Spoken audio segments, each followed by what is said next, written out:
Welcome, this is your movie gallery. Today we are watching the movie called Waterworld, which was released in 1995. The movie begins in a world where the melting of polar ice has resulted in all continents becoming submerged in water, forcing humans to adapt to their new environment. They now live in rugged floating communities known as atolls, feeding on seafood and living off of trades. Plants, dirt and soil cost more than gold, and people use their urine for cultivation due to lack of fresh water.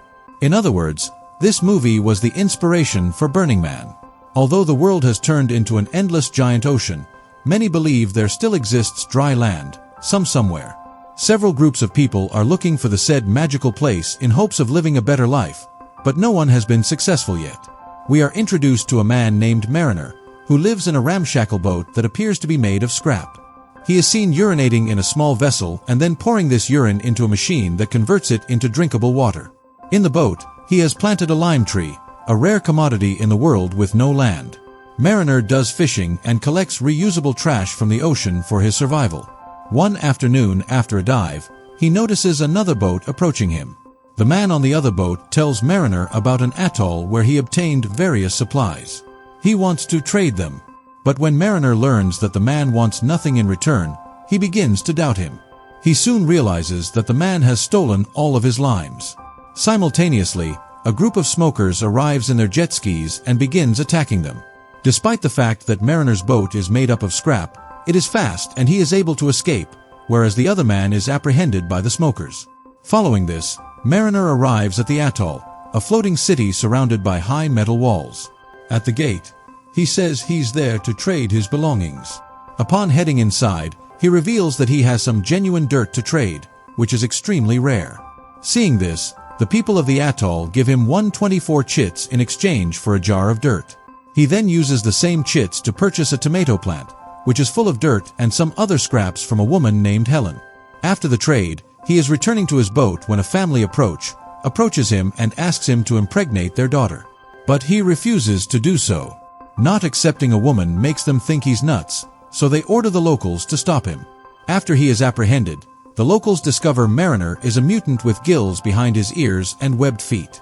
Mariner tries to fight back, but he is captured under a fishing net. Later that night, Helen meets with an elderly man named Gregor and inquires as to when they can depart for dry land. Gregor informs that the direction for the dry land is tattooed on the back of a little girl named Enola, but he does not understand it. Gregor then considers asking Mariner about it, who is imprisoned inside a cage. Following this, he approaches Mariner and inquires about the mutation, but Mariner appears to be dismissive of him. Only when Gregor shows the picture of the tattoo does Mariner seem interested. In exchange for the information, Mariner wants him to open the cage, but Gregor is not allowed to do so.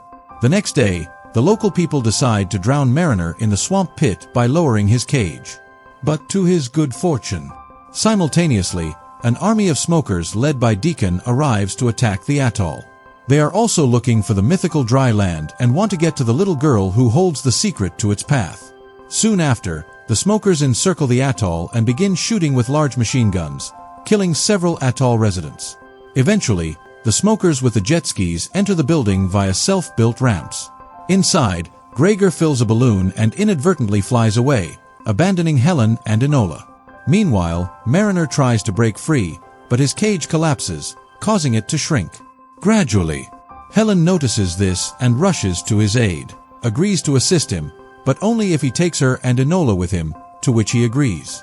Following this, he tells the girls to open the gate until he starts his boat. Unfortunately, the gate becomes stuck, so Mariner uses the ship's rigging to fly up, open the gate and jump back to the boat. Enola and Helen also board the boat and make their way out of atoll. On the other hand, the smoker with machine guns continues to fire in an undetermined direction, causing their leader Deacon's boat to explode. However, Deacon dives into the sea at that precise moment, saving his life. After the battle, the smokers continue looking for Enola. Having found that she has the tattoo of the way to dry land, the smokers bind one of the locals and inquire about Enola. Fearful of death, the man reveals everything he knows, but he is killed anyway. As they sail away, Helen asks Mariner if he knows how to get to dry land, to which he responds in the affirmative. However, he advises her to throw Enola away before going there because they have limited food and water. Helen tries to persuade him not to do so. She even offers herself in turn for the little girl's life, but Mariner dismisses her. Men with gills and webbed feet are asexual. After a while, Mariner notices Enola drying on his boat, which irritates him, and he throws her into the water. Helen panics, knowing that Enola is unable to swim, so she dives in to save her. Mariner appears to abandon the two in the water, but he later returns to pick them up. As soon as they get on the boat, the smokers arrive on a plane and begin shooting at them. While Mariner goes down to retrieve his weapon, Helen rushes towards the large spear gun and fires at it without Mariner's permission. As a result, the plane is now tethered to the boat by the metal rope and begins circling it, tangling it in a web. When Mariner notices this, he rushes up to cut the rope and untangle the boat while the smokers do the same. A few moments later, the smokers are able to shoot the rope and fly away, whereas Mariner swings off and lands in the water. He is furious at Helen for destroying the boat, so he cuts both her and Enola's hair as punishment. Weird. On the other hand, Deacon guesses their location and deploys his men to find Enola. While sailing, they come across a drifter who admits to having some important papers and offers to trade them in exchange for Helen. Helen refuses, but Mariner agrees. The drifter takes Helen to his boat while Mariner quickly examines the paper and discovers that it is useless. He quickly rushes into the drifter's boat and cancels the deal. This enrages the drifter. The drifter says he has a zero-return policy and tries to stab Mariner. A fight ensues and Mariner kills the drifter. In the next scene, Mariner demonstrates how he fishes. He dives into the water as bait, and soon a massive mutated fish appears. He then uses his weapon to kill the fish and prepares food for everyone. Mariner was rude to them at first, but now he appears to be nice to them as he starts talking to Enola. He allows Enola to draw with a colored pencil and also teaches her how to swim. Helen appears concerned as she witnesses their bond growing stronger. After a while, they come across the barter outpost and notice some men waving at them. Mariner is suspicious, so he looks beneath the water and discovers the smokers waiting for them. He immediately turns the boat around in order to flee, but the smokers give chase. They somehow manage to avoid the attacks of the smokers. Mariner then deploys the extra sails as parachutes, allowing them to flee faster. After they are safe, Mariner forces Helen to reveal the truth about Enola's tattoo, so she discloses that the tattoo is the path to dry land.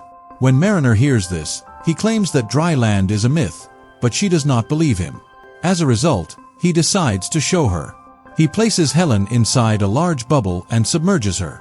He can breathe through his gills, so he takes her deep into the ocean and shows her the past world, which is completely covered in water, which shocks her. Meanwhile, Enola is waiting for them in the boat when she notices something in the water and quickly hides.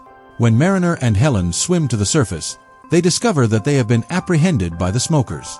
Deacon coerces them into telling him about Enola, but they both remain silent. Deacon then shoots at the air, pretending to kill them, and as a result, Enola comes out being concerned, and she is quickly captured by the smokers. Deacon orders his men to kill Mariner and Helen, but the two escape by diving into the water. Helen says she can't hold her breath that long, and Mariner tells her that he'll breathe for her. How's he going to do that? Oh, he'll just make out with her for a while. After some time, they return to the surface and discover that their boat has been destroyed.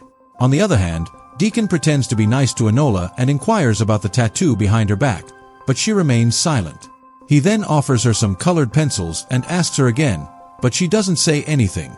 Back on the destroyed boat, Mariner and Helen are hopeless. Helen inquires as to why he did not accept her when she offered herself, to which he responds that she did not like him. Then the answer touches her heart and she kisses him before the two of them make love on the boat. Because there's no turn on.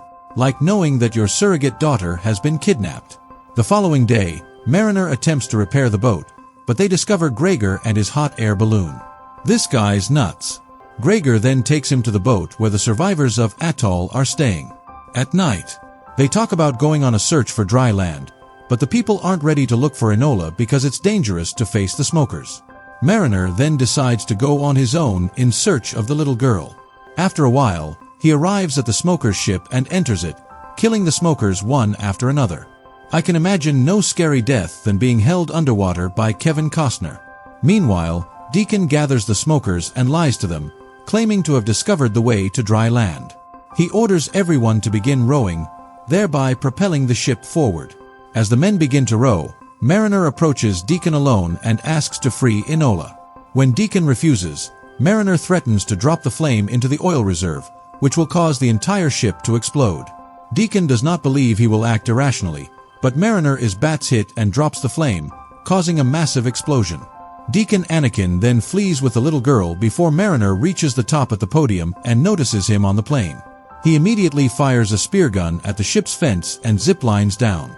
Following that, he uses the metal rope to create a barrier, causing the plane to crash before taking off. Fortunately, Enola is unharmed and the two of them embrace. However, the ship begins to break down, leaving them with no means of escape. Fortunately, Helen, Gregor, and an atoll resident arrive before the ship breaks down. They drop the rope and pull Mariner and Enola up, but Deacon grabs the rope and climbs up as well. When Helen notices this, she throws a heavy object at him and Enola kicks him, causing him to fall into the ocean. Mariner and Helen make it to the hot air balloon, but a persistent Deacon jumps on a jet ski and shoots at the hot air balloon, causing Enola to fall into the water. Deacon orders his men to capture the little girl, but Mariner is quick to respond. He grabs the rope and ties it around his leg. Before leaping from the hot air balloon, he successfully grabs Enola. The rope becomes a bungee cord and he springs up just in time, causing the jet skis to collide and explode. Finally, they reach the hot air balloon safely. This time, Gregor is able to understand Enola's tattoo and head in the direction of dry land. After several days of flight, they spot a bird on their hot air balloon. When they look further, they are astounded to see land for the first time in their lives. They are overjoyed to finally be here and begin exploring the area. A few moments later, they notice a small hut and enter it to find a couple's bones lying together. They also discover the map drawing, which is similar to the one on Enola's back. That hut is revealed to be owned by Enola's family. Her family appears to have sent her away in the hope that she will bring more people to dry land. Meanwhile, Mariner finds the land to be uncomfortable. This guy can't be held down by one lady, and he feels that he belongs in the sea. He then approaches Enola and informs her that he is leaving, which saddens her. He tells her that he isn't born for dry land, but she tries to assure him that he will adapt. However, he doesn't change his mind and bids Enola and Helen one final goodbye before departing. In the final scene, Helen and Enola watch mariners sailing away from the cliff. Subscribe for more videos like this. Turn on notifications and leave a like to help the channel.